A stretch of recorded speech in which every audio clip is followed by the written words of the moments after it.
स्वामी हो.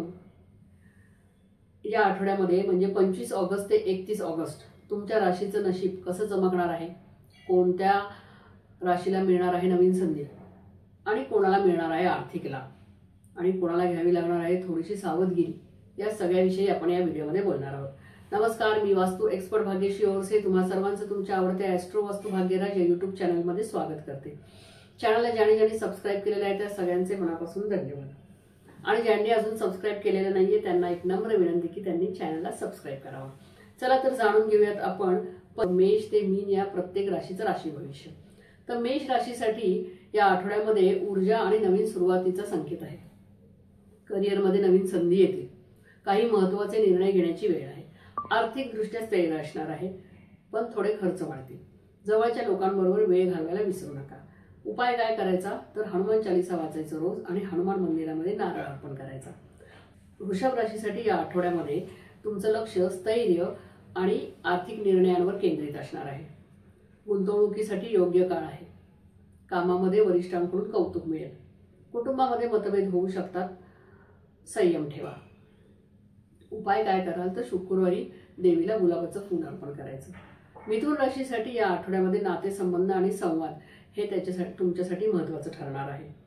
प्रवासाचे योग येतील, मित्रांकडून लाभ होईल. शिक्षण आणि करिअरमध्ये प्रगती होईल. पार्टनर सोबत गैरसमज होऊ शकतात, ते टाळा. उपाय काय कराल तर गणपतीला दुर्वा अर्पण करा. तर कर्क राशीसाठी हा आठवडा भावना आणि कुटुंबासाठी महत्त्वाचा आहे. घरगुती जबाबदाऱ्या वाढतील. पैशाचे योग्य ते नियोजन करा. कुटुंबासोबत एखादं शुभ कार्य होण्याचा योग आहे. उपाय काय कराल तर सोमवारी शिवलिंगावरती जल अर्पण करायचं आणि बेलपत्र अर्पण करायचं. सिंह राशीसाठी हा आठवडा तुमचं व्यक्तिमत्व आणि नेतृत्व झळकवणारा आठवडा असणार आहे. कामामध्ये वरिष्ठांकडून कौतुक होईल. तुमच्यामधील नेतृत्व कौशल्य दाखवायची संधी तुम्हाला मिळेल. नातेसंबंधामध्ये गोडवा वाढेल. उपाय काय कराल तर रविवारी सूर्याला नमस्कार करायचा आणि सूर्याला जल अर्पण करायचं. कन्या राशीसाठी या आठवड्यामध्ये तुमचं आरोग्य, नियोजन आणि कामकाजावरती भर असणार आहे. आरोग्याकडे लक्ष द्या. कामामध्ये छोटी चूक झाली तरी मोठं नुकसान होऊ शकतं. नात्यामध्ये संयम ठेवा, गैरसमज होणार नाही याची काळजी घ्या. तुमच्यासाठी उपाय काय तर बुधवारी गणपती बाप्पांना मोदकाचा नैवेद्य अर्पण करायचा. तूळ राशीसाठी या आठवड्यामध्ये संतुलन आणि नातेसंबंध तुमचं भविष्य घडवणार आहेत. व्यवसाय आणि करिअरमध्ये भागीदारी फायद्याची ठरेल. आर्थिक लाभ होतील. जोडीदाराबरोबर संबंध दृढ होतील. उपाय काय करायचा तर देवीला पांढरं फूल अर्पण करायचं शुक्रवारी. वृश्चिक राशीसाठी या आठवड्यामध्ये पितं उलगडतील आणि बदल घडवणारे प्रसंग समोर येतील.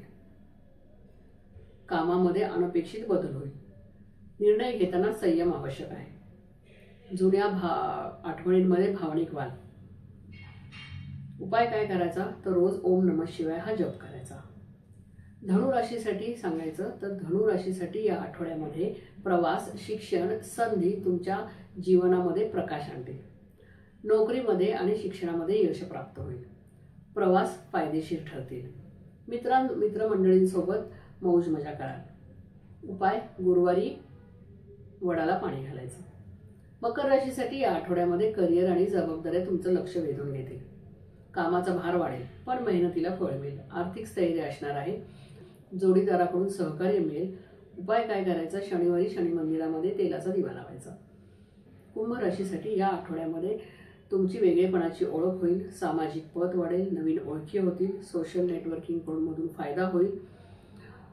मित्र आणि कुटुंबाकडून पाठिंबा मिळेल. उपाय काय करायचा तर शनिवारी कृष्णाला तुळशी पत्र अर्पण करायचं. मीन राशीसाठी या आठवड्यामध्ये स्वप्न, अध्यात्म आणि अंतर्मनाशी जोडणारा असा काळ असणार आहे. आध्यात्मिक कार्यामध्ये रस घ्याल. कुटुंबासोबत आनंदी क्षण व्यतीत कराल. उपाय काय करायचा तर गुरुवारी भगवान विष्णूंना पिवळं फूल अर्पण करायचं. तर हे होतं 25 ते 31 ऑगस्ट पर्यंत मेष ते मीन या राशींचं राशी भविष्य.